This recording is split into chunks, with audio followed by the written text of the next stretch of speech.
And we're now going to start with question 1, Gareth Thomas. Number 1, Mr. Speaker. Prime Minister.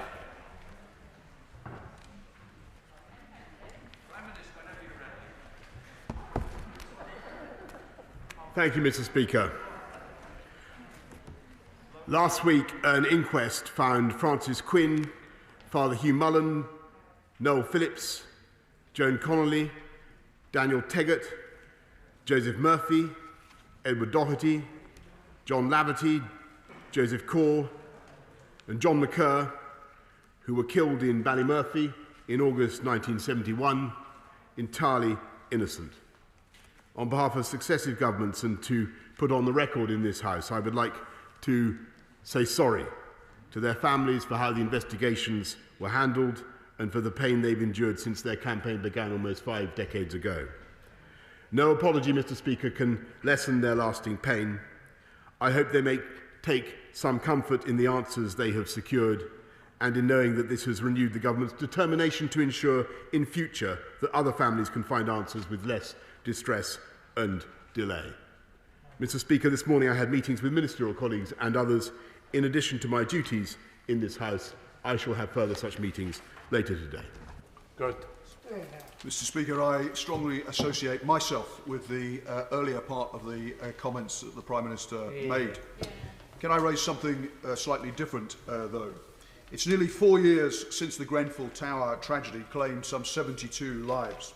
Yet hundreds of thousands of families still live in unsafe, unsellable homes, and many leaseholders face crippling debts through no fault of their own. Trident Point, Pearmain House, Amber Court, all in my constituency. Given this was the biggest building scandal in modern UK history, why did the Prime Minister order his MPs to vote down our efforts yesterday to get this scandal sorted once and for all? Prime Minister. Mr. Speaker, I in no way underestimate the suffering of those who, the victims of Grenfell, and also those whose buildings, whose homes have been prejudiced by the spectre of unsafe materials. And that's why we provided an unprecedented £5 billion of investment. And I can tell him also that the most dangerous cladding is already gone or is going from all high-rise buildings, and we certainly agree that leaseholders should be protected from remediation costs, and people in high-rise buildings will pay nothing to replace their unsafe cladding. Mr. Speaker, the Prime Minister will understand that Havering, just like Hillingdon, is located on the outskirts of London and has very different needs and aspirations from those in the core area of the city. My borough still prides itself as part of Essex, and I know that his does as part of historic Middlesex. And whilst we need cooperation on things like transport, will he accept that it is time for wholesale reform of the way London and the wider region are governed, and support my campaign to allow boroughs like Havering to take back control from the Mayor and City Hall interference, allowing Havering and indeed all Outer London boroughs the freedom to make their own decisions that best meet the needs of local people? Minister. Well, I can understand the feelings of frustration that the people of Havering may feel about a current Mayor of London who does not understand the needs of Outer London, who has not invested in Outer London in the way that a previous Mayor did, who I seem to recall set up the Outer London Fund and drove through many other benefits for the outer boroughs. But I must tell him in all candour that what we need to do is work together to ensure that the glad day returns when we have a Mayor who truly represents all Londoners, Mr. Speaker. Now comes the Leader of the Opposition, Keir Starmer. Thank you, Mr. Speaker. Can I welcome the Prime Minister's comments on the Ballymurphy inquest and the sentiment behind them? Does the Prime Minister agree that the single biggest threat to hitting the June 21st date for unlocking is the risk of new variants coming into the UK? Prime Minister. Mr. Speaker, I certainly think that that is one of the issues that we must face, but perhaps it would be for the benefit of the House if I update the House on where we are, because we've looked at the data again this morning, and I can tell them the House, Mr. Speaker, that we have increasing confidence that vaccines are effective against all variants, including the Indian variant, to his point. And I want particularly in this context to thank the people of Bolton, of Blackburn, many other places who've been coming forward in record numbers, Mr. Speaker, to get vaccinated, to get their first jabs and their second jabs, Mr. Speaker. I think the numbers have doubled in Bolton alone, and I think the people of this country can be proud of their participation. Keir Starmer. Mr. Speaker, I think that's a yes, that the risk of other variants coming through our borders is one of the biggest threats to unlocking. We're not just talking about the Indian variant, we're talking about future variants. In those circumstances, why on Monday did the Prime Minister choose to weaken travel restrictions by moving 170 countries or territories to the amber list? Prime Minister. Mr. Speaker, we have one of the strongest border regimes anywhere in the world. There are currently 43 countries on the red list, Mr. Speaker. But if you're coming from an amber list country, everybody should know that if you travel to an amber list country for any emergency or any extreme reason that you have for doing so, when you come back, Mr. Speaker, you not only have to pay for all the tests, but when you come back, you have to self-isolate for 10 days. We are invigilating it, and people who fail to obey the quarantine can face fines, Mr. Speaker, of up to £10,000. Keir Starmer. Mr. Speaker, I think everybody would agree that having moved 170 countries to the amber list, absolute clarity is needed about the circumstance in which people can travel to an amber country. Yesterday morning, the Environment Secretary said people could fly to amber list countries if they wanted to visit family or friends. By the afternoon, a government health minister said nobody should travel outside Britain this year, and travelling is dangerous.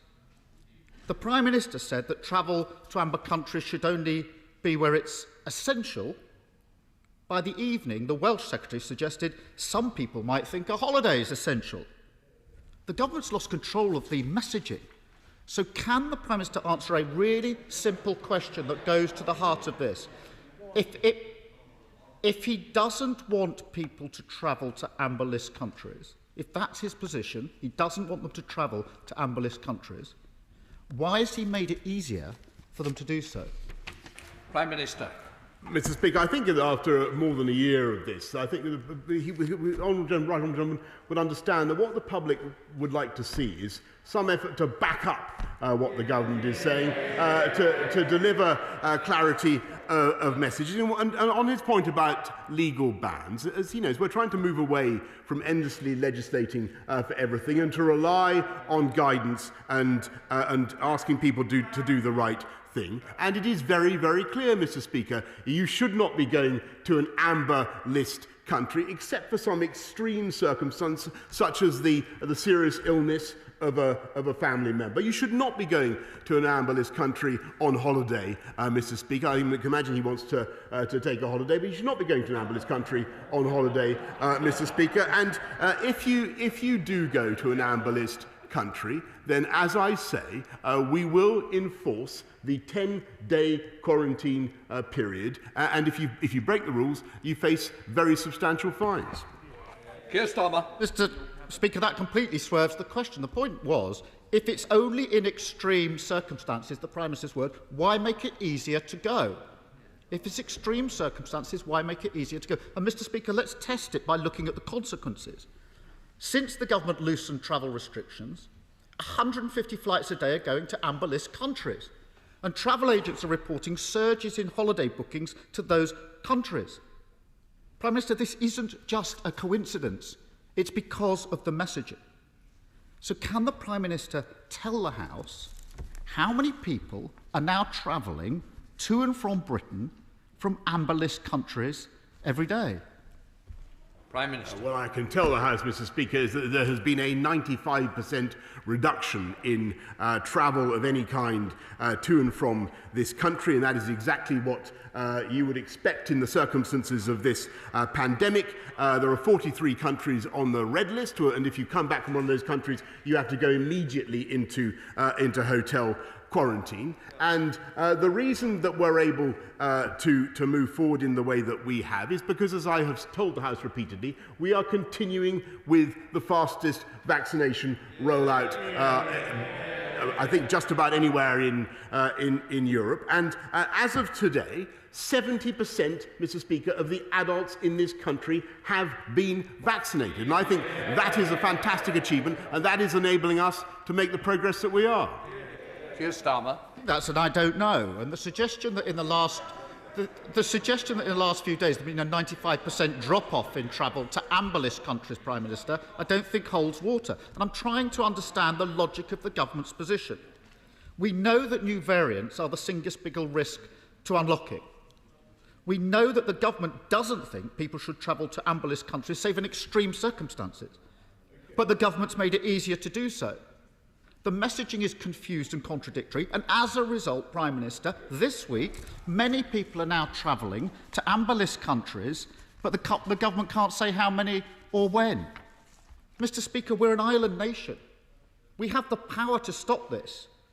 Why doesn't the Prime Minister drop this hopeless system, get control of our borders, and introduce a proper system that can protect against the threat of future variants of the virus? Prime Minister. Actually, Mr. Speaker, I think what would be helpful, I've set out the position about amber-list countries, I think, very clearly, at least twice. Wouldn't it be great, Mr. Speaker, to hear the right honourable gentleman to back it up for a change, using what authority he possesses to convey the message to the rest of the country? Actually, Mr. Speaker, when you look at the Labour position on borders, it's hopelessly confused. Last night, I think the Shadow Home Secretary said that they wanted to cut this country off from the rest of the world, Mr. Speaker. Pause all travel, even though 75% of our medicines and 50% of our food actually come from abroad, Mr. Speaker. And it was only recently that he was saying that quarantine was a blunt instrument and he'd rather see alternatives. Keir Starmer. Mr. Speaker, the Prime Minister is just wrong again. We've called for a blanket hotel quarantine for months. I raised it here 3 times at Prime Minister's questions. The government ignored it every time, and look where we are now, talking about the Indian variant. Mr. Speaker, the Prime Minister's former adviser had this one right. He said the government's border policy was a joke. Our borders have been wide out open pretty well throughout the pandemic. There was no hotel quarantine system in place until February this year, but that's not true.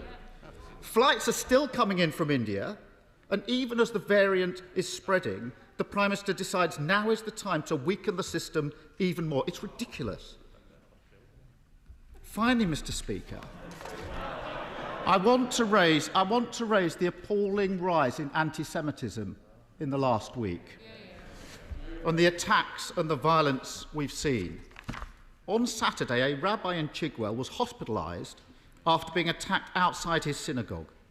Many of us will have seen the appalling incident in Golders Green, and the Community Security Trust report a 500% rise in anti-Semitic incidents since the outbreak of violence in Gaza and Israel.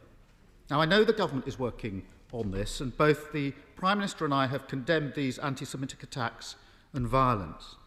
But we will all know across this House that Jewish communities remain very anxious. So what more does the Prime Minister think can be done to provide the extra support and protection needed to reassure Jewish communities at this really very difficult time? Prime Minister. Well, Mr. Speaker, I share his horror at the outbreak of anti-Semitic incidents, and the government has conveyed that message loud and clear to those who are responsible for enforcing the law against hate crime of that kind. But obviously we will continue to work and to support the Jewish community in any way that we can, particularly working with the Community Safety Trust, who do an absolutely outstanding job in my view, but also showing as a country and as a society that we will call this out at every stage, Mr. Speaker. We will not let it take root. We will not allow it to grow and fester. And in welcoming his remarks, I may say I think it's one of the most important changes of attitude, or U-turns, I should say, that I've seen from the Labour Party in recent times. And I'm delighted that he's taking that attitude. I'm delighted that he's taking that attitude now. But I think what this country what this country wants to see, Mr. Speaker, is a government that gets on with delivering on the people's priorities, making everybody safe. And it might have been a good thing, Mr. Speaker, if he had voted and he's got his party to vote for tougher sentences against serious and violent sexual offenders, to say nothing of people who commit hate crime. I think, in fairness, this House is very united and will remain united. And, of course, we do support the CST. Let's come to Mary Robinson. Thank you, Mr. Speaker. My second AstraZeneca jab reinforced my confidence, not only in normal life resuming, but also in the future of our life science industry. In Cheadle and across South Manchester and the Cheshire Life Science Corridor, investment in R&D and innovation will bring high-skilled, well-paid jobs. Will the Prime Minister join me in recognising and endorsing the work of our northern universities, NHS trusts and life science sector, who, together with the Northern Health Science Alliance, are piloting health tech initiatives which will take us forward from jabs to jobs? Yes. Prime Minister. Yes, Mr. Speaker, and I thank my honourable friend who is a great advocate for the people of Cheadle, and as part of our plan to move from jabs to jobs, I'm delighted to say that over £1 billion worth of government-funded science and innovation projects are currently taking place across the North West, thanks largely, or at least in part, to her advocacy. Let's go to the Leader of the SNP, Ian Blackford. Ian. Thank you, Mr. Speaker, and can I thank the Prime Minister for his comments on the Ballymurphy inquest. Mr. Speaker, as a member of Scotland's crofting community, I understand just how disastrous a Brexit trade deal with Australia, as proposed by this Tory government, be for Scotland's farming and crofting sectors. If reports of this Tory deal are true, farmers will lose their livelihoods, rural businesses will collapse, and ultimately families will be driven off the land. And let's be very clear, if that happens, this UK Tory government will be solely responsible. So just for once, Prime Minister, give a straight answer to these farming and crofting families who are living with this threat. Can the Prime Minister categorically rule out that his government is prepared to sign up to a trade deal that will at any future point guarantee tariff-free access to Australian lamb and beef? Yes or no? Minister. Mr. Speaker, I know that the Right Honourable, but I'm delighted to see the shots of his croft, by the way, the humble representative of the crofting community. May I say that I don't think that he does justice to crofters, to farmers across the country and in Scotland as well, Mr. Speaker, because I think he grossly underestimates their ability to do great things with our free trade deals, to export Scottish beef around the world, Mr. Speaker. Why doesn't he believe in what the people of Scotland can do, Mr. Speaker? Why is he so frightened of free trade? I think there's a massive opportunity for Scotland and for the whole of the UK, and he should seize it and be proud of it. Going back to Ian Blackford. Ian. Thank you, Mr. Speaker. That was quite chilling. To try and treat something as serious as this in the way that the government and the Prime Minister has done is really quite pathetic. The fact that the Prime Minister couldn't give a straight answer will send a real chill across Scotland's farming communities. The UK government led the betrayal of Scottish fishing, and now the Tories are planning to throw our farmers and crofters under their Brexit bus. This morning, Martin Kennedy, President of the National Farmers Union Scotland, told ITV that farmers will feel seriously betrayed by these proposals. This deal would be the final nail in the coffin for many Scottish crofters and farmers. It will end a way of life that has endured for generations, Prime Minister. I know that many of the Prime Minister's Tory colleagues privately agree with me and want him to pull back from this deal. So will the Prime Minister finally listen, think again, and ditch a deal that will send our farmers down under? Prime Minister. Mr. Speaker, I really think, well, first of all, he's totally wrong about what he says about the fisheries, because, in fact, there are massive opportunities for fisheries for the whole of the UK as we take back control of our territorial waters. And that will be the same for Scotland and around the UK. And I think, again, he is grossly underestimating the ability of the people of this country, the agricultural communities of this country, the farming industry, to make the most of free trade. This is a country that that grew successful and prosperous on free trade, on exporting around the world. Our food exports are second to none, Mr. Speaker. He should be proud of that. He should be celebrating that. And all he does, Mr. Speaker, is call for us to put up the drawbridge and go back into the EU to be run by Brussels. That's his manifesto, and I think the people of this country have decisively rejected it. Joe Gideon. Thank you, Mr. Speaker. North Staff's YMCA in my constituency undertakes fantastic work transforming the lives of young people locally in the Stoke-on-Trent community, and I'm delighted that they have been recognised for their work through the Queen's Award for Enterprise. There is no better example of levelling up in action, and I would like to invite the Prime Minister to join me in congratulating all the staff, volunteers and partners of the YMCA in North Staffordshire, and I look forward to showing him levelling up in action when he next visits Stoke-on-Trent, the new second home of the Home Office. Prime Minister. I thank my honourable friend very much, and she's totally right, and it's part of our levelling up. We're absolutely determined to do this as fast as we possibly can. I thank you for my honourable friend's message about it this morning. We are sending not just back offices, Mr. Speaker, but some of the most important departments of state will be run from around our great cities and towns in the whole of the UK, and I believe that will have a dramatic effect on levelling up across the UK, and I'm thankful to her for her question. Ed Davey. Mr. Speaker, local planning reforms introduced by Liberal Democrat ministers have seen communities across England vote for new developments, including new housing, new affordable housing, new community facilities, whilst also protecting the environment and the countryside. So why is the Prime Minister so determined to push through his planning reforms that will do nothing to solve the country's real housing crisis, will allow developers to ride roughshod over local communities, and will mean, in the words of his immediate predecessor as Prime Ministers, the wrong homes being built in the wrong places? Mr. Speaker, he's completely wrong, and he should look at the bill when it comes forward, because we want to protect the green belt, we want to protect our wonderful open spaces. This is a government that understands the value of the countryside and rural Britain, but we also think that young people have been deprived for too long of the ability to get onto the housing ladder, Mr. Speaker, and it's not just in the south east, it's across the country, and that's why we're bringing forward sensible reforms to allow brownfield sites to go ahead. Andrew Barr. Thank you very much, Mr. Speaker. 2 weeks ago, in giving the Scottish Conservatives their highest ever number of votes in the era of devolution, the Scottish people decided that Scotland would remain at the heart of this newly reinvigorated global Britain. So with that in mind, would the Prime Minister accept my invitation to Stonehaven in my constituency to come and plant one of 120 cherry blossom trees donated by the Sakura Cherry Blossom Tree Trust to celebrate the deep and growing links between our country and that other great trading nation, Japan?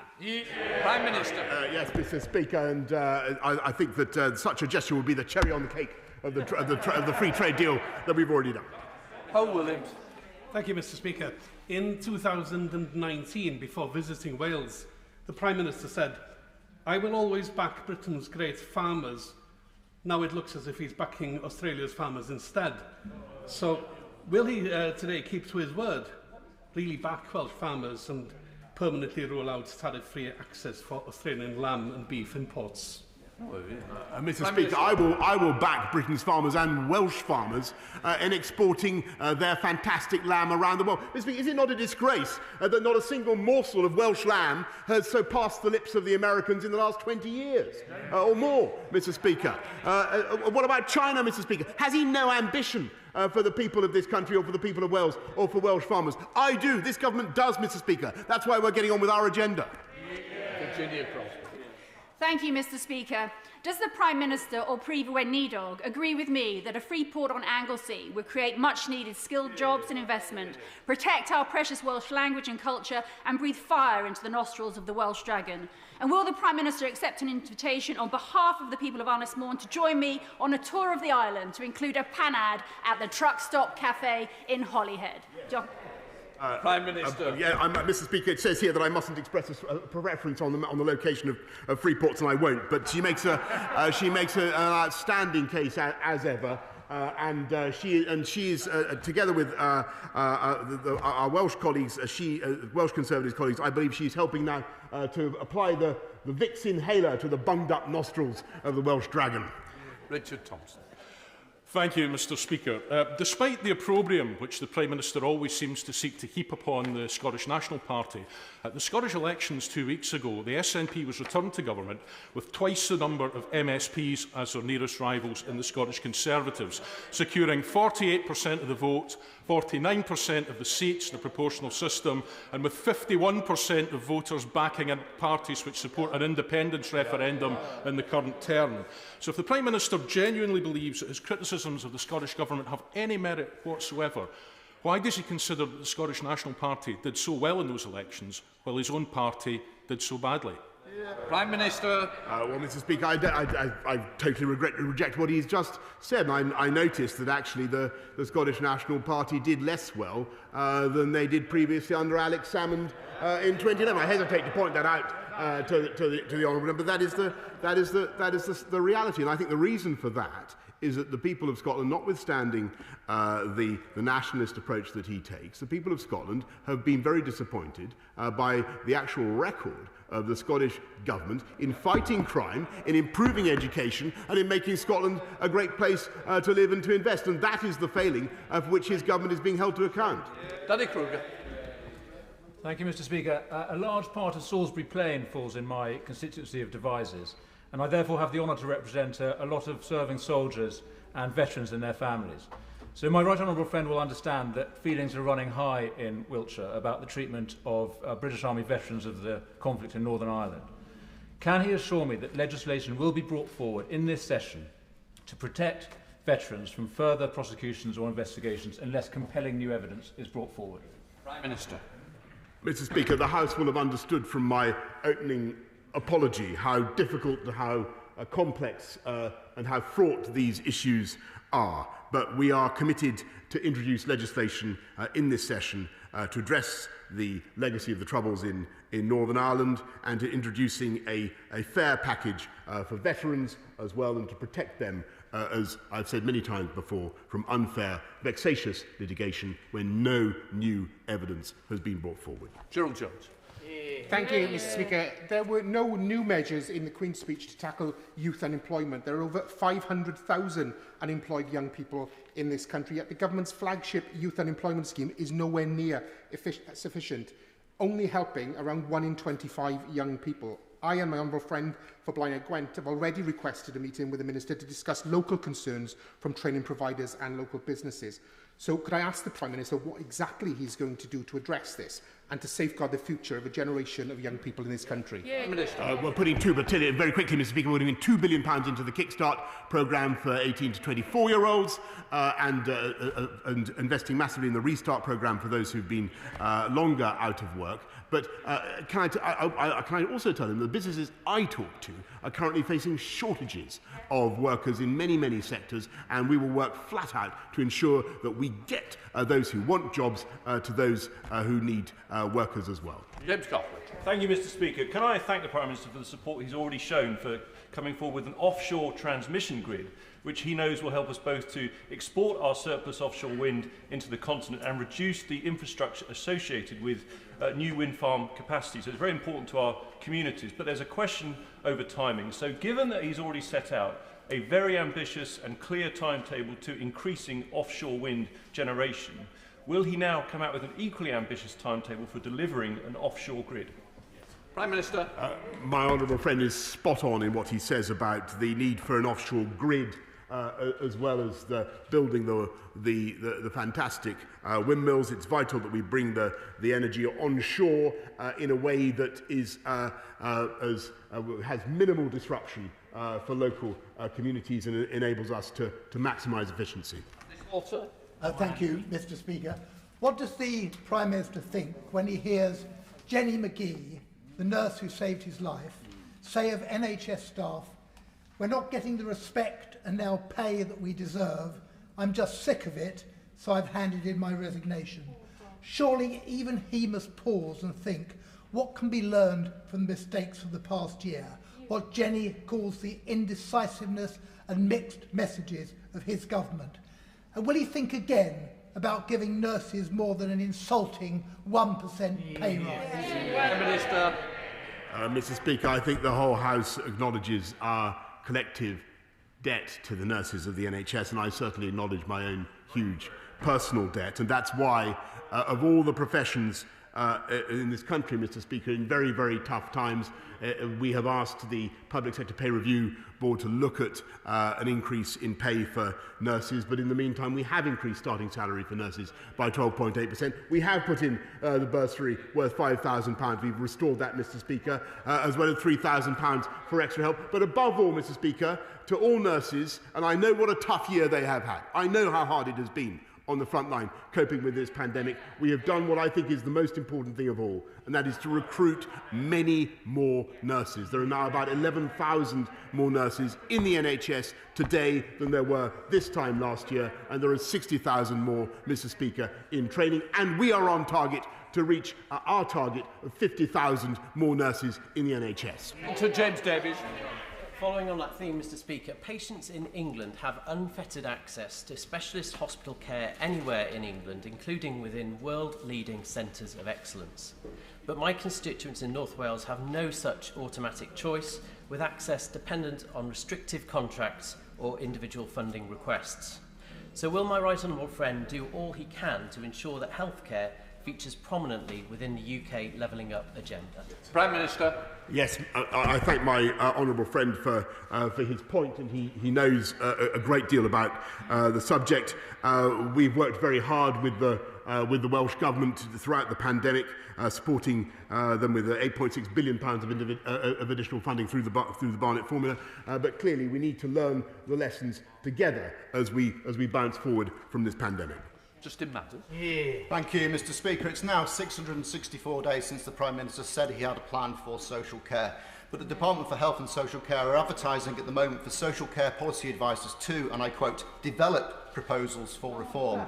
Why do that if there is a plan already? Every day more people lose their life savings to pay huge social care costs, and we can't even get a straight answer as to whether the government have a plan to fix social care. Never mind find out what it actually is. So just tell us, Prime Minister, do you have a plan, yes or no? Mr. Speaker, yes is the answer, but I mean, the Labour Party junked it in 1990. This is something that for decades politicians have failed to address.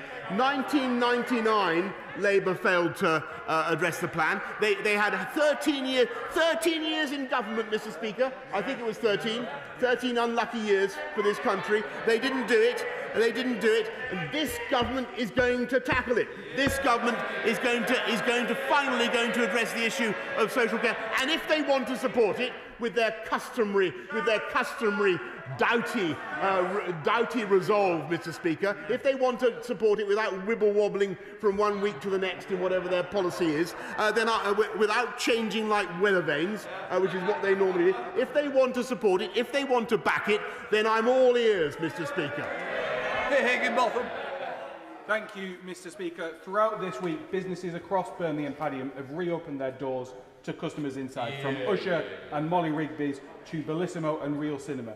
Would the Prime Minister join with me in wishing them all the best of luck as they get back on their feet? And does he also agree with me that if we're to support local businesses in the long term, we need to create the environment and the opportunities they need to succeed, and that includes schemes like the Levelling Up Fund and the Lifetime Skills Guarantee? Yes, Mr. Speaker, that's why we're investing, for instance, £3.6 million from the Getting Building Fund for the development of Pioneer Place. Burnley will also benefit from our High Streets Task Force. But what Burnley and towns across the country need more than anything else is passionate leadership, such as my honourable friend shows in championing their localities and getting the right investment in. Final question, David Lind. Thank you, Mr. Speaker. The Prime Minister will be aware of Gladys's proposal to close the McVitie's factory in Glasgow's East End, putting at risk up to 470 local jobs. So will the Prime Minister join with me in engaging with Pladis Global CEO Salman Amin and call upon him to rethink these plans, which would definitely unleash economic Armageddon on a very, very fragile part of the local economy? Prime Minister. Yes, I think McVitie's have been a proud part of the Scottish economy since 1800, and I know that people at the Tollcross factory, their relatives, will be very concerned about what's happening. I thank him for raising it. I know that conversations are now going on to see what we can do with, I think it's the Turkish company that now owns Vitties, and I know my honourable friend, the Secretary of State for Scotland, is meeting the honourable member to discuss the situation. I'm now suspending the House for 3 minutes to enable necessary arrangements for the next business. Order.